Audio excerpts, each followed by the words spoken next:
Hello friends, Radhe Radhe, जय श्री कृष्णा। मैं ललिता टंडन, एस्ट्रोनोमोलॉजिस्ट। आप सबको मेरा प्यार भरा नमस्कार। स्वागत है आपका, क्या कहते हैं, आपके नंबर में। आज हम बात करेंगे पितृपक्ष पर, श्राद्ध, जो कि हमारा शुरू हो रहा है। कुछ लोग पूर्णिमा का भी श्राद्ध करते हैं, तो उसको हम सांझा मांझा दिन मानते हैं, यानी अच्छा दिन होता है। पितृपक्ष पूरा ही बहुत अच्छा होता है। हमारे घर में हमारे साथ जो लोग रहते हैं, बाद में जब वो पितृ बनते हैं तो हम उनके निमित्त करते हैं जो कार्य, वो शुभ ही होते हैं। अब हमारा पूर्णमासी जो है वो 30 तारीख का है, और उसके बाद 14 अगस्त तक श्राद्ध चलेंगे। श्राद्ध के बीच में ये खास दिन आता है जिसमें सब लोग पीले धागों का व्रत रखते हैं, और वो होता है बच्चों के लिए। वो है हमारा 6 तारीख को अष्टमी वाले दिन, महालक्ष्मी का अष्टमी वाले दिन व्रत करते हैं हम सब लोग। श्राद्ध हमारी सनातन संस्कृति की एक परंपरा है। अगर आप लोगों ने रामायण देखी है तो आपने देखा होगा कि भगवान राम जो हैं वो भी दशरथ अपने पिता के निमित्त तर्पण करते हैं। ऐसा माना जाता है कि 3rd डायमेंशन जो है वहाँ पर पितृलोक है और हमारे पितृ रहते हैं, क्योंकि सारे देवताओं के ही कोई ना कोई दिन होते हैं, और कोई ना कोई देवता से रिलेट तेज होता है जिसमें हमारे जो पितृ हैं वो समा जाते हैं। तो इसलिए ये दिन अशुभ नहीं होते, शुभ ही होते हैं। पर परंपरा के अनुसार हम इन दिनों में नए काम नहीं करते, या आप कह सकते हैं कि कुछ नया नहीं खरीदते, या किसी भी शुभ कार्य के लिए कुछ नया नहीं करते। पर बीच में एक महालक्ष्मी का दिन आता है।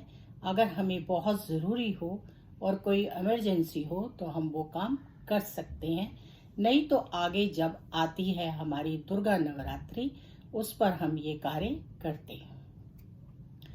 तो बहुत ही सुंदर और अच्छे तरीके से इस परंपरा को निभाना चाहिए, और श्राद्ध जरूर करने चाहिए। जो ये हमारे पितृ दोष लगते हैं या सब कुछ लगते हैं, उनका कहीं ना कहीं इनसे भी कनेक्शन होता है।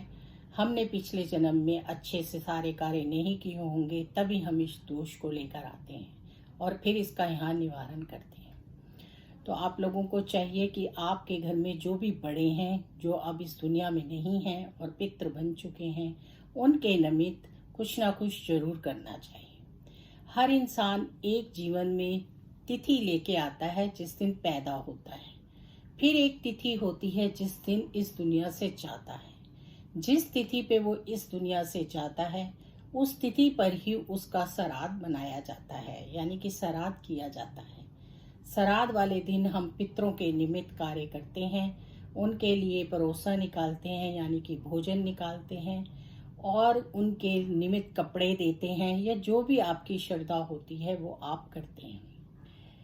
कहते हैं 365 दिन का एक दिन होता है पितरों का, तो यानी कि हर 365 दिन बाद जब एक दिन होता है तो उसी दिन हम उनको भोजन देते हैं और वो भोजन खाते हैं। तो आप लोगों को अपने पितरों के निमित्त बहुत अच्छे से करना चाहिए श्राद्ध का पालन। और अगर किसी कारणवश आप कहीं बाहर हैं या नहीं कर सकते हैं, तो किसी गरीब को जरूर कुछ दीजिए, या सूखा दे दीजिए, या कोई भी किसी तरीके का दान पुण्य कीजिए उस दिन, उससे आपको लाभ होगा। अब बहुत से लोग होते हैं जो कहते हैं कि हमें अपने पितरों की तिथि याद नहीं है या हमें पता नहीं है, तो अमावस का दिन उसके लिए एक निश्चित किया गया है। अगर आपको याद नहीं है तो पितृपक्ष की जो अमावस होती है, उस दिन हर किसी को अपने घर में भोजन बनाकर पितरों के नाम दे देना चाहिए। उससे उसको उतना ही फल मिलता है जितना तिथि पर करते हैं।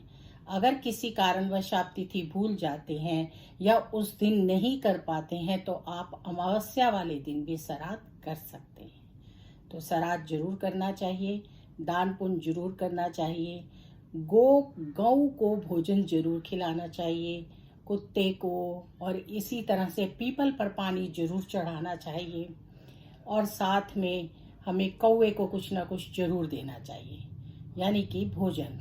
आप कहते हैं कि शहरों में गौएं नहीं मिलती हैं, तो कोई बात नहीं, आप गऊ के निमित्त उतना अमाउंट निकालकर गौशाला में ऑनलाइन डाल सकते हैं। और डॉग और कौवे तो मिल ही जाते हैं, आप उनको डालिए। वैसे भी श्राद्धों के दिनों में जो ये पितृपक्ष होता है, इसमें हमें थोड़ा दान पुण्य करना चाहिए। अपने हाथ से गरीबों को दान देना चाहिए, खाना खिलाना चाहिए। पेड़ पौधे जो होते हैं वहाँ पर चींटियों का, कीड़े मकोड़ों का वास होता है, वहाँ पर आटा या कुछ मीठा डालना चाहिए। इसी तरह से अगर आप बेसन की कोई चीज़ डालेंगे तो उससे भी लाभ मिलता है। पीपल पर आप जल चढ़ाइए, हो सके तो रोज़ चढ़ाइए। इन सब चीज़ों से बहुत शुभता आती है और हमें पितरों का बहुत आशीर्वाद मिलता है। तो आप सब लोग बिना आनाकानी किए हुए ये पितृपक्ष श्राद्ध को ज़रूर मनाइए और इसका अच्छे से पालन कीजिए। जितना आपसे हो सकता है उतना कीजिए। आपके पितर आप पर प्रसन्न रहेंगे और उससे आपके घर में सुख, समृद्धि, धन धान्य, वंश यानी कि जो वंश होता है वो चलता है। श्राद्ध जरूर करने चाहिए। अगर किसी के घर में संतान नहीं हो रही है तो इसका पालन जरूर करना चाहिए। पितरों की कृपा से हमारा वंश चलता है। तो श्राद्ध की आप लोग सब पूरी तरह से अच्छे से अपने अपने घर में अपने अपने पितरों के निमित्त जो उन्हें पसंद था वो दीजिए, और जितना आप कर सकते हैं उतना जरूर कीजिए। राधे राधे, जय श्री कृष्णा। फिर मिलेंगे आपसे नई वीडियो में। तब तक के लिए आप सबको मेरा प्यार भरा नमस्कार।